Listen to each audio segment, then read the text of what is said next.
Right. So this is the recording for this week. I think I have a lot of slides, so I'm going to try to kind of go through these quickly and try to hit on the main points and a few kind of extra kind of contextual things to add. The first slide here is just a picture and some information about Scott Barry Kaufman, who's the author of the chapter we read. He's at professor at Penn, interested in kind of somewhat gifted education now, imagination, creativity, and things like that. I mention him and want to start with him because his narrative is woven into the book that this chapter is drawn from, and so the first, I think, few paragraphs that are kind of in italics that are written about the kid, from the perspective of a child going to have an IQ test. Um, to find out where he gets placed or what school he goes to. That's his story in the book, and the overall story for him that flows through the book is he was identified and put into special education as a young child, and then at a certain point, a principal actually noticed him, sort of bored and sitting in class, and she talked to him, and she ends up putting him, talking to him a little bit more, feeling that he was very smart, and put him into a gifted class. So he kind of throughout the course spent like half of his school career in special education, and then the other half in gifted education. And that's kind of a research interest of his now.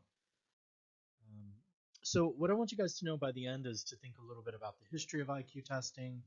And there's a lot of people that influence IQ testing in the United States, but like I do with a lot of chapters, I really try to boil it down to some key figures who are very influential, and then those that will kind of help you understand, the context and the impact on education a little bit better. To know some of the problems with IQ testing, that'll be important, and then some of the key things related to those figures, what IQ is, how it's defined, some of the problems with it, things like that. This is again to give you an idea of sort of the development about ideas, um, who kind of influence things, and you can kind of see a lot of our key figures are incorporated in this chart. Terman, Binet, and others. So, all right. I don't know if you can read this shirt, but it says this is kind of a quote by Stephen Hawking. Intelligence is the ability to adapt to change. Um, and that's kind of similar. We'll kind of see to Binet and Welsher's, to their definitions. I also want to mention really quickly, Ungifted is the book this chapter comes from. Uh, I think it's a really interesting book. It's one of the books that I would recommend like to parents of young children. Um, it's academic, as you can tell from our chapter, but the whole book really looks at more too like how to develop really kind of things that'll help kids be successful. Perseverance, curiosity, creativity, um, and how kids might vary. And so I just think it's a good book, and one that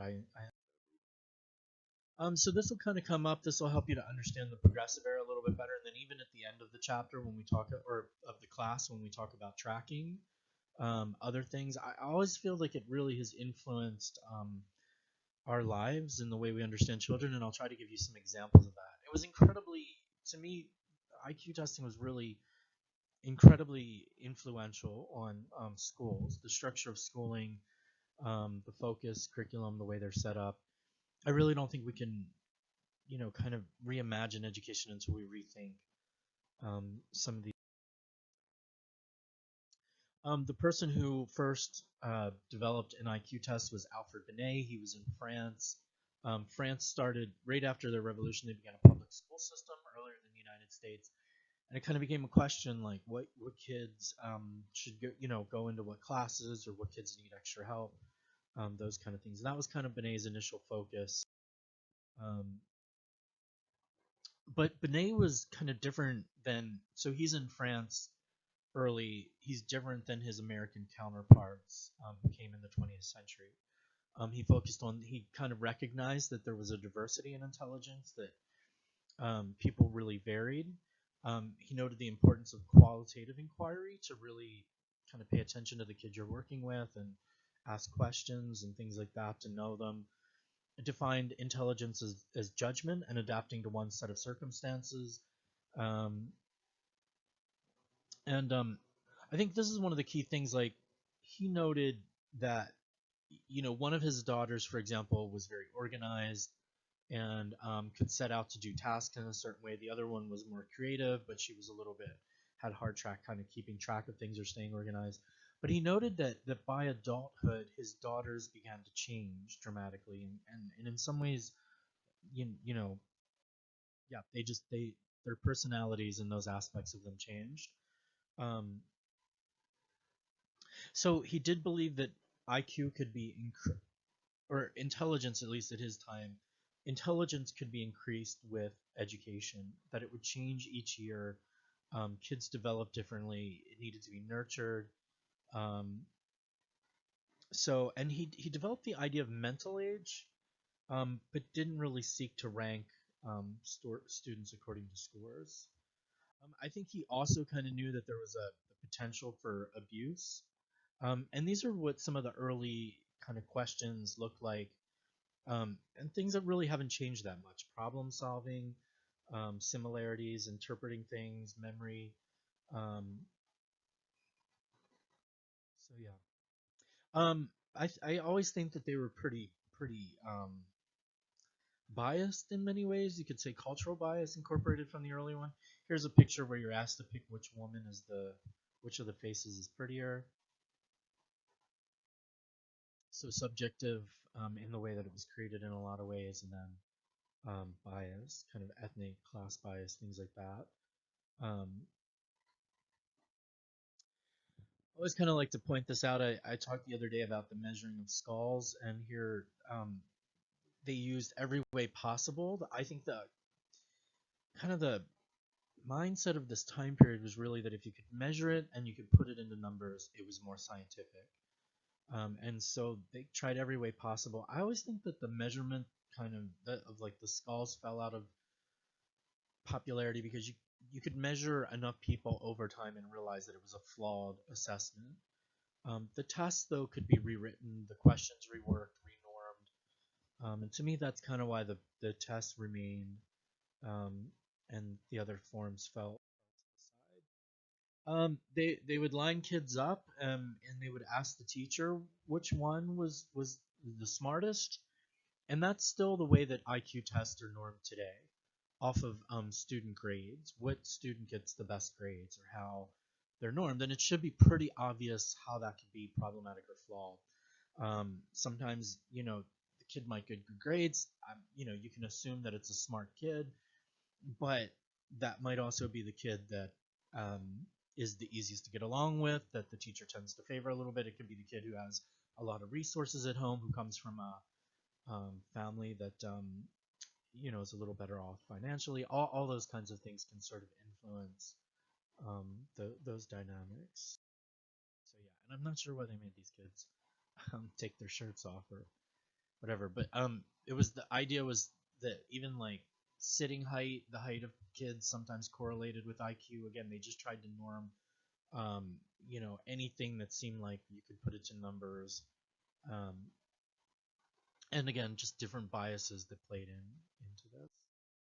I wanted to mention one of the things that I don't like about the chapter, is that he tends to kind of brush over some of the racism and other things that went into IQ testing. And admittedly, I think I understand why, because that's such a huge topic and it really deserves kind of its own book.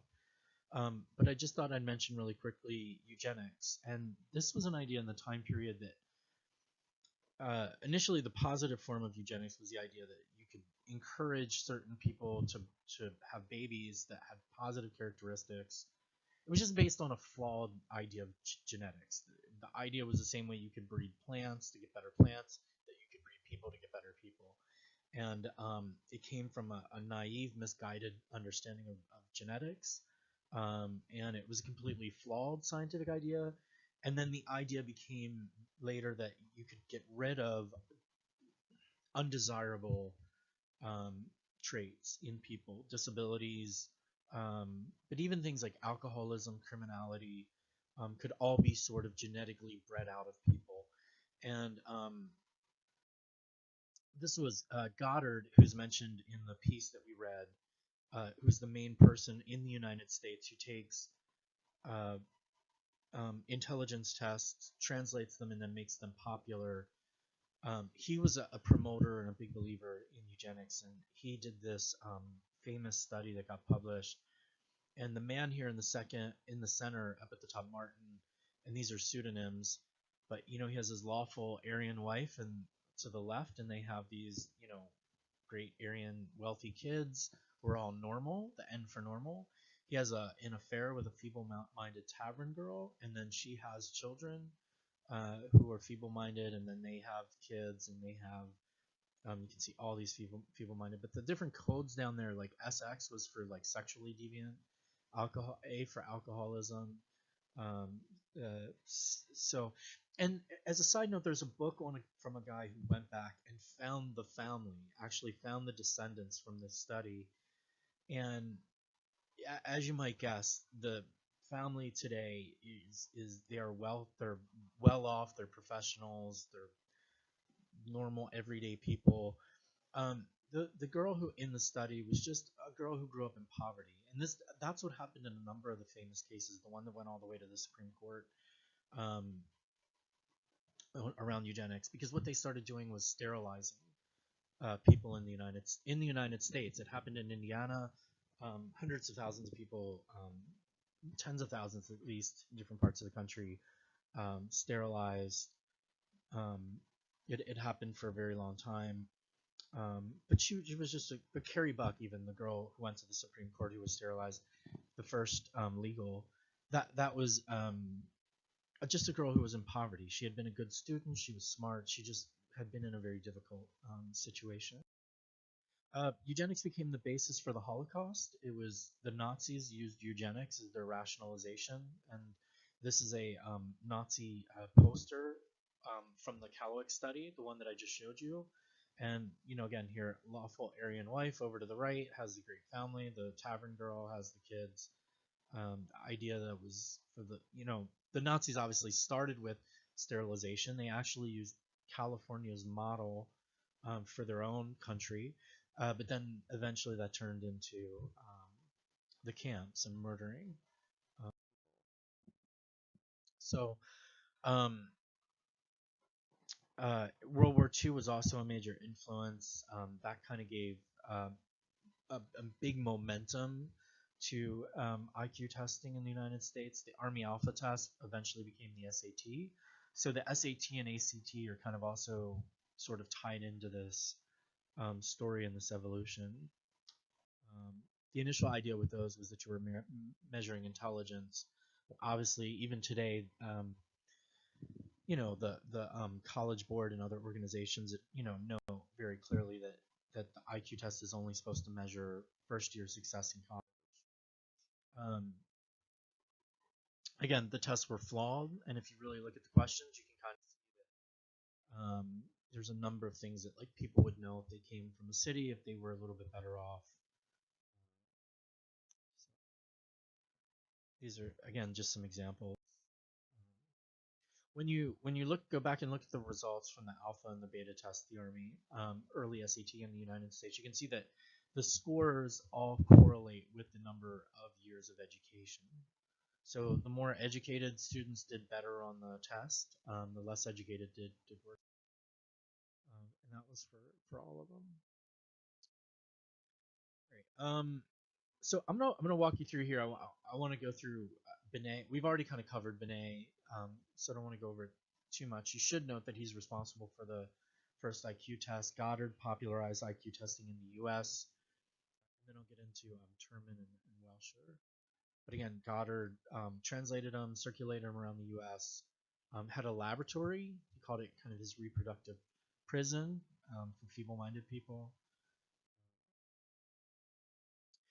He believed, and this was much more common in the United States, the idea was that you can't change IQ or intelligence through education. You can see in his quote, little affected by any later influences except serious accidents. So the idea was, why do we spend a lot of money educating kids who are not going to really develop or change? That was sort of the mindset that developed in the United States because of that.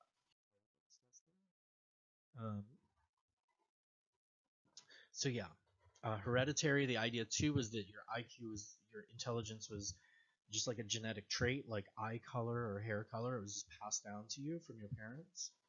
That too is flawed. That's not. That's a misguided idea. Um, he was mostly worried. I think at this time, a lot African Americans were already subjugated, had limited employment opportunities, through Jim Crow and other things, or racism more generally. Women as well held back.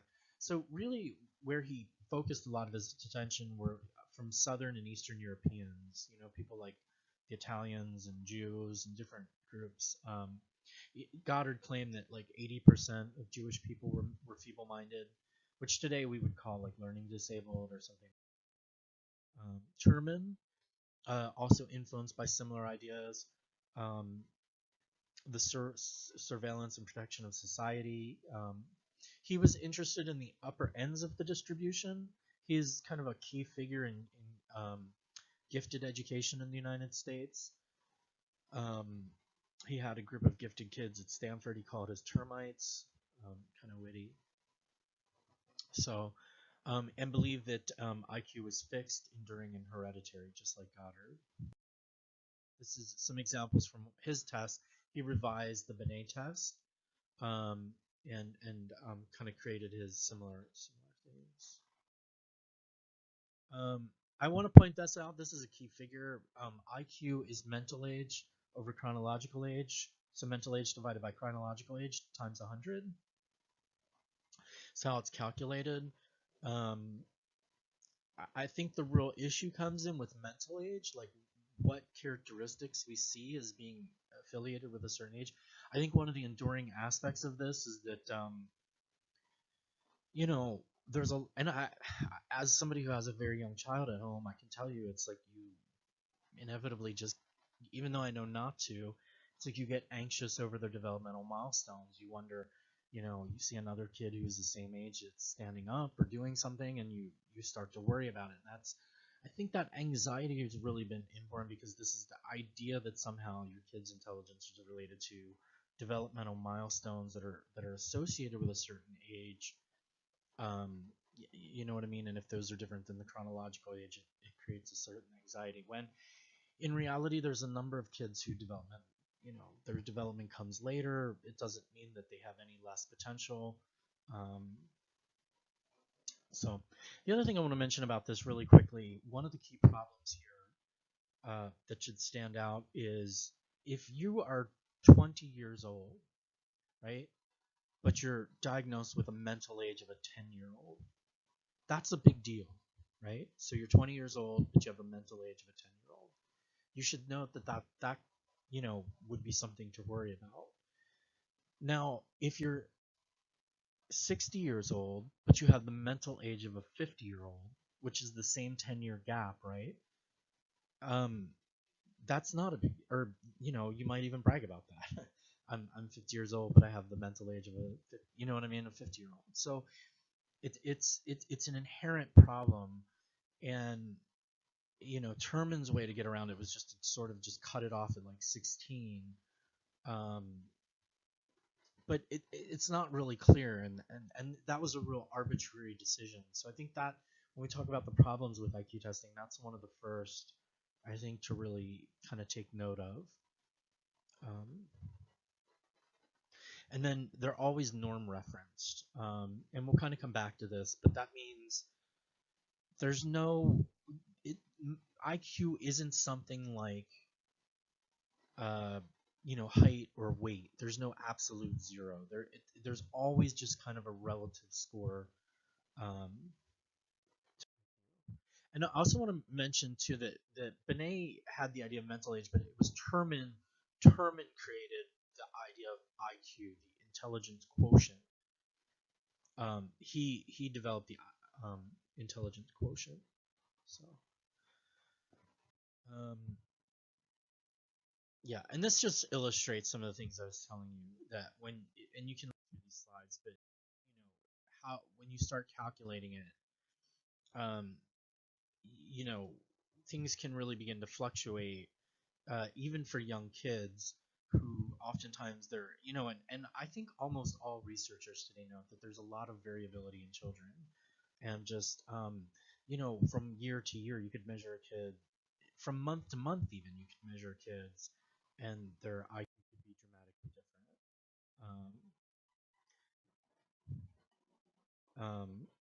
So this kid would seem, um,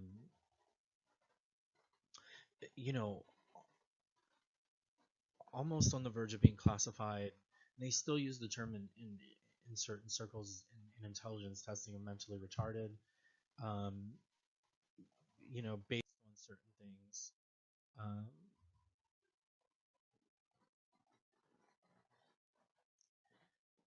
so yeah, you can just kind of see that there are issues with the calculation. All right, Terman, I think we sort of covered this.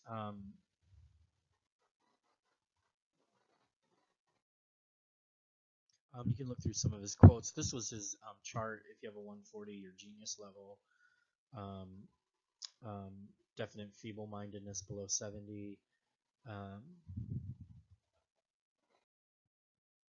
Women. Uh, Sherman was pretty sexist when it came to women. Um,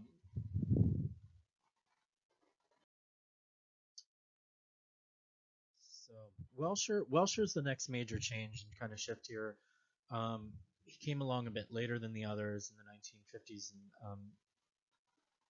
and when he was working, he redeveloped the scale, the Welsher intelligence scale. He worked at a hospital. He also developed a scale for adults that was different from that for children. He didn't want to emphasize speed. He really pushed to go back um, to looking at context. Did this kid, the qualitative measures, did this kid get enough sleep last night? In his test, the tester is trained or supposed to at least, look, does the kid look nervous? Does the kid look confident or relaxed? Or, what is the context? Did they get enough sleep? Did they have enough to eat today? Is there anything going on in this kid's life that would cause them to not perform as well? And then he developed different scales to look at different strengths and weaknesses. Um, so he wanted to use it less with less as a kind of diagnostic tool, and more as kind of a clinical tool to look less at, like, you know or sorry, less of a clinical tool, more of a diagnostic, like looking at um, how to best help a kid. You know what I mean? How to basically help a kid. This is a question about SATs. I'm not going to go too in depth. I'll just mention really quickly. I talked a little bit about SAT being a measure of first year success in schools. Um, if I ask you who did better on on SAT, men or women, when I ask this in class, generally most people know, like, men do a lot better on the SAT. Um, but when I say, well, who does better on the SAT, who does better in college their first year, men or women, most students know as well too. It's women. Women perform better, uh, and dramatically, than men. Even though, again, men significantly do better on the SAT. So even there, you can see that as a tool, there's some problems, um, that come through, at least in the measurement. And Ball State just got rid of the SAT, or dropped it as a required. I think it's optional now. And from what I hear, there's so far a lot of positives. And based on research I've seen and my general understanding here, I really felt like Ball State made the right decision in doing that. That it was a great decision. Um, Welsher also uh, defined it as the ability to cope with one's environment. And again, here, to use it as a clinical instrument, and I'm sorry if I mixed that up the first time, not a diagnostic instrument. That's important to know. That's important to remember. So again, to see how you could best help somebody and design like interventions as opposed to sort of labeling and ranking them. So this is just to kind of, you're welcome to look through to give you some examples of the way the test is set up um, and the role of the tester. I've used this test before with kids when I was teaching. Um, so he also created the deviation score. Created the idea of standard deviations, which Kaufman in the chapter also notes has significant problems. It might have been an improvement over earlier versions, but again, it has problems with it. So again, the idea is norming, and then to look sort of at those who sort of fall outside of the norm.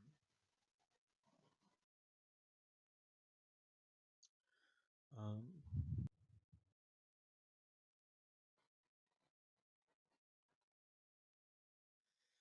the Cattell-Horn-Carroll theory, and this is mentioned in the reading. This was to try to get a lot of people together who focus today. There was an attempt to get people together that look at IQ testing, you know, um, and oftentimes those who, you know, work on theories of intelligence and those who develop tests are very disconnected. This was to bring people together, and then these people tried to get together to develop more, you know, better measures. Um, the idea here is that there's some crystallized and fluid, so there's some general things that, you know, form the brain processing speed, things like that, vocabulary, certain things that happen, and then fluid would be things that change or develop over time. Learned information, you know, you might forget things, um, but overall, those become more static. Um, so this is the Cattell-Horn carry. Like, I mean, you can just see like these are all the different areas, and then you can go down and I still don't think these really people feel that these really fully capture the full domain um, of all the things that, you know, are used in kind of an educational context. But there's both broad and narrow. You don't need to remember much about the Cattell-Horn Carroll theory. Um, I just kind of want you to be familiar, vaguely familiar, that it's a cross battery approach to design interventions. And the other thing that I want you to know and be familiar with is after 20 years of research of the conclusions, the one I want you to remember is the primary action is at the narrow ability level. Um, and that's basically like what they mean there is that like if a kid's struggling with reading or math, it's really like skill level development that you need to work on with that kid. Um, that's where you need to help that child. Um, it's not that there's something inherently wrong with that child. Um, so it's just that they need to develop those certain skills. I do think too at the end they sort of ask, you know, the authors of the Cattell-Horn think there is a future for IQ testing, and in Kaufman's book, if you ever get a chance to read it, which again I would recommend, he does really tease apart that idea and challenges it, and I kind of I agree with him that I do think that um, it's a very inherently kind of, you know, problematic idea.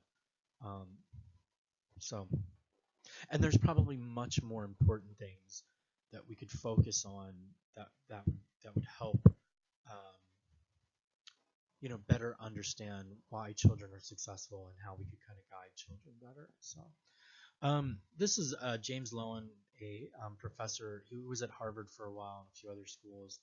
Um, Developed this IQ test to kind of just show the class bias. And this is an actual question, and it's like swordplay and Chianti is the answer here, Saki and opera. But he points out that, again, kids from a certain class would be more familiar with those things. Um, and this is, he kind of developed his own analogies test to point out that a kid from a working class who has a background in, you know, carpentry would know this. This was a African American professor at Kansas. This is from the 1970s, and it's kind of funny because I had an African American student one time actually take the whole exam, and she gave it to her older, I think either uncle or grandfather, and she brought back the completed test, and then she found the answers online, and he got most of them right. But it's to show too. This is kind of showing that language um, as well has a kind of a key role here. Today, still, SATs tend to correlate most strongly with income level. And again, if you're following the college admission scandal, and I think one of the interesting things is that a lot of those parents paid to have their kids' SAT, ACT scores changed or inflated or found a way to get around them.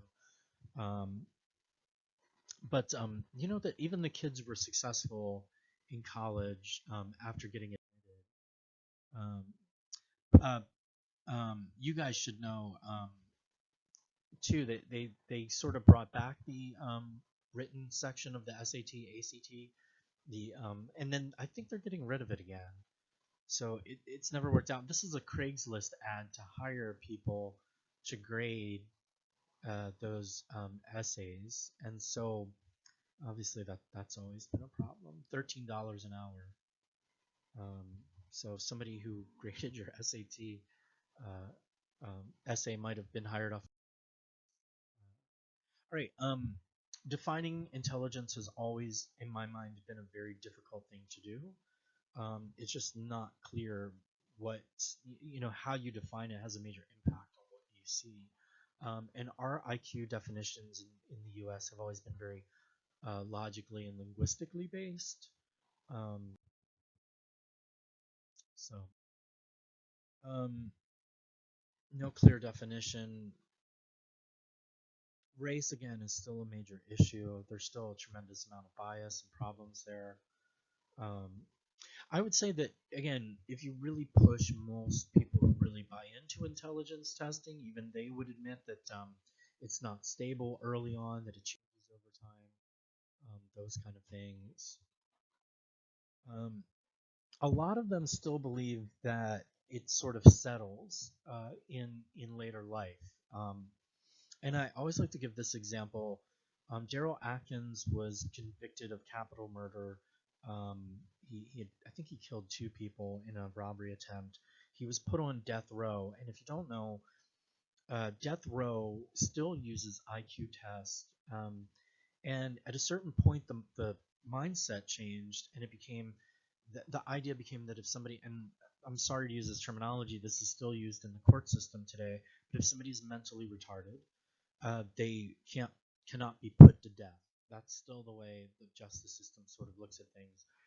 And they're still using kind of the same IQ test from the 20th century to basically decide life or death. Now, Daryl Atkins was given one when he was first brought into the system.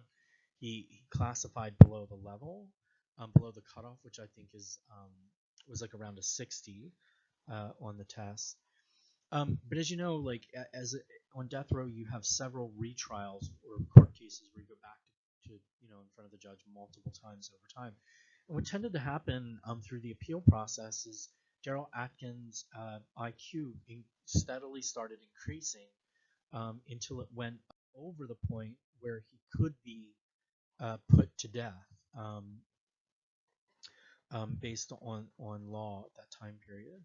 And I think that what happened basically is here's somebody whose life circumstances changed very little early on, but in prison he had access to education, vocabulary development, those kinds of things, and that helped kind of raise his IQ dramatically over time.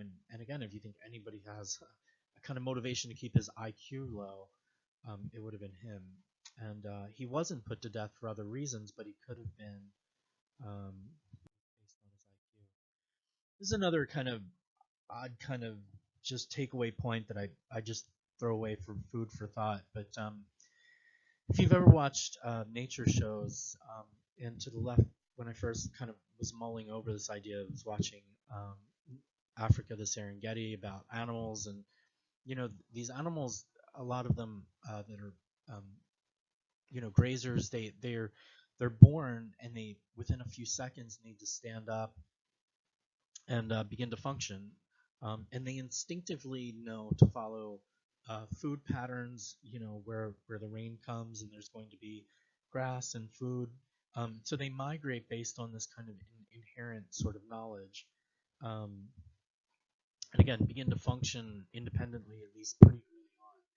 And I can tell you, I use the picture on the right to kind of illustrate, but again, I can tell you as a father of a young son at home, who's turning 1 in a few weeks, that like this whole entire first year has been kept him basically like his our greatest genetic asset, keeps us, our head, our brain size keeps us pinned to the earth, especially for the first few months.